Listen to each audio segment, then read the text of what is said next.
Hi everyone, how are you all? I hope you all are doing great. So guys, आज हम discuss करने वाले हैं allowance for uncollectable account, जिसके two methods हैं और आज हम दोनों ही डिस्कस करेंगे। सो फर्स्टली क्वेश्चन रीड करते हैं। During 2010 Omega company had net rupees sales.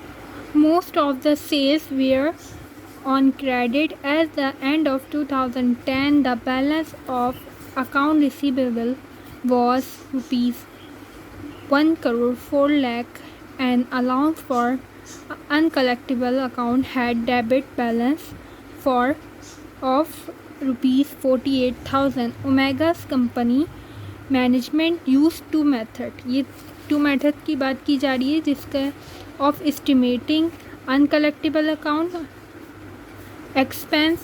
The percentage of net sales method of estimating uncollectible account, expense account, receivable account, aging method के ज़रिए किया गया है। And second percentage collectible in sales 1.5% of net sales, और जो अनकलेक्टिबल sales के हम निकालेंगे वो 1.5% है। And base on ageing of account receivable the end of year adjusting entry of record the under each method. हर इन दोनों ही मेथड के हम सॉल्व करेंगे इस क्वेश्चन को। What will the balance of allowance for the uncollectable be after each adjustment? Why are the result different?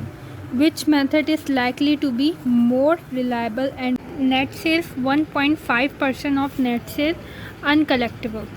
तो हम पहले ये मेथड करेंगे, फिर दूसरा मेथड करेंगे। तो फर्स्टली हम स्टार्ट करते हैं क्वेश्चन को सॉल्व करना, और लास्ट के हम ये भी बताएंगे different why are the result different, और दोनों के रिज़ल्ट डिफरेंट आएंगे। Which method is likely to be reliable, why. Method A है हमारा the percentage of net sales method. Date का कॉलम, पर्टिकुलर का column, debit and credit.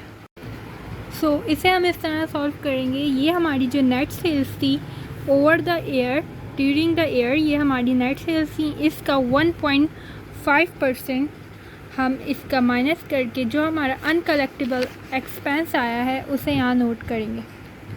Firstly हमारा है अनकलेक्टेबल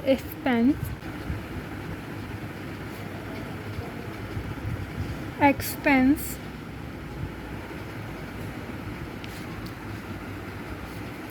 तो हमारा अनकलेक्टेबल एक्सपेंस अगर हम इसके 1.5% लेते हैं तो ये अमाउंट बनती है 1,71,000। इसकी ट्रांजेक्शन हम इस तरह रिकॉर्ड करेंगे। 31 दिसंबर अनकलेक्टेबल एक्सपेंस अकाउंट डेबिट 1,71,000 थे, एंड अलाउंस फॉर अनकलेक्टेबल हम क्रेडिट पे लेंगे 1,71,000। अब इसके हम अलाउंस फॉर अनकलेक्टेबल अकाउंट की एक्सप्लेनेशन की तरफ चलते हैं। इसमें हम इसकी एक्सप्लेनेशन देंगे, क्योंकि जो हमारा क्लोजिंग बैलेंस 31 दिसंबर पे था, अब वो हमारा 1 जनवरी को बैलेंस ओपनिंग बैलेंस बन जाएगा। क्योंकि जब हम टी अकाउंट बनाते हैं उसमें जो हमारा क्रेडिट होता है वो हमारा ओपनिंग बैलेंस बन जाता है। तो हम इसमें 1 जनवरी की डेट डालेंगे पहले, देन अपना बैलेंस नोट डाउन करेंगे, जो कि हमारा बैलेंस है the balance of account receivable, the balance of debit balance hat 48,000 balance जो हमारा था डेबिट, उसे हमने डेबिट करा है। और ये यहाँ अब क्वेश्चन में लिखा हुआ था had debit balance rupees 48,000। Omega's company management.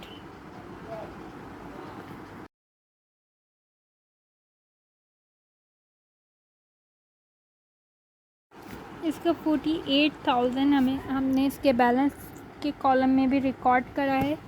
और हमारा नेक्स्ट ट्रांजेक्शन है 31 दिसंबर की बैट।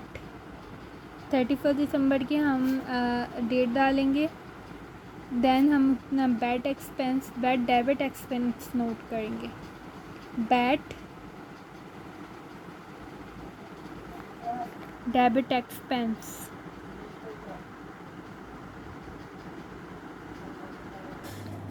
हमारा बैड डेबिट एक्सपेंस है 1,71,000 एंड 1,71,000 में से 48,000 माइनस करने के बाद हमारा बैलेंस बचेगा 1,23,000 जो कि अनकलेक्टेबल अकाउंट का बैलेंस है 1,23,000।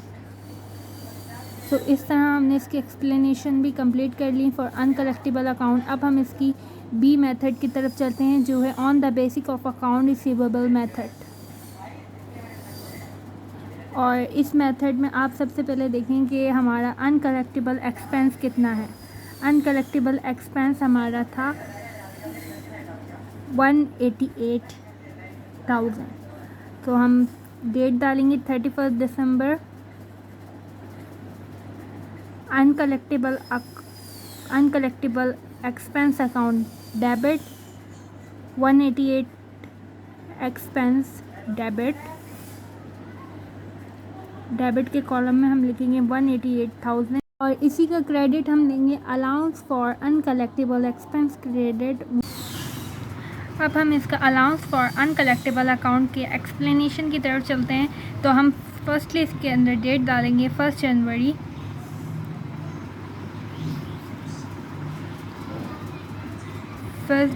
की डेट डालेंगे।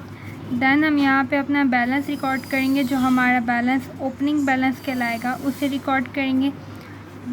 हमारा बैलेंस कितना डेबिट हुआ था हमारे पास जो हमने ऊपर भी सॉल्व किया था 48,000 हमारा बैलेंस है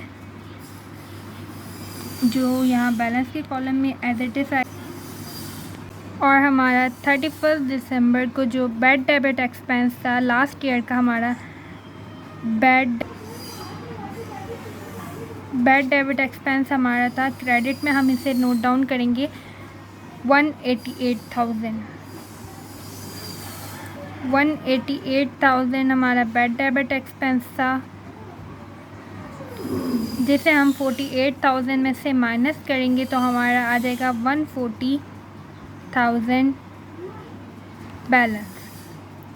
सो ये दोनों मेथड मैंने आपके साथ शेयर किए। मेथड ए जो कि percentage of net sales method था और सेकंड था अलाउंस फॉर अनकलेक्टेबल अकाउंट। तो इसके मेथड की एक्सप्लेनेशन दे देते हैं। The first method of an income method are fixed amount based percentage of its sales set aside as provision for bad debits. The second method is a balance sheet method. This method is allowance for uncollectible account is bound to the amount of expected to collectible. Compare second method. The first method are reliable to practically. First method reliable है second method की से ज़्यादा क्योंकि first method में आप इसकी percentage के ज़रिए काउंट करेंगे और सेकंड में आप बैलेंस शीट मेथड यूज़ करेंगे। So that's it for today's video. I hope you like. If you like do like, comment and subscribe life tricks and top. Thank you so much for watching.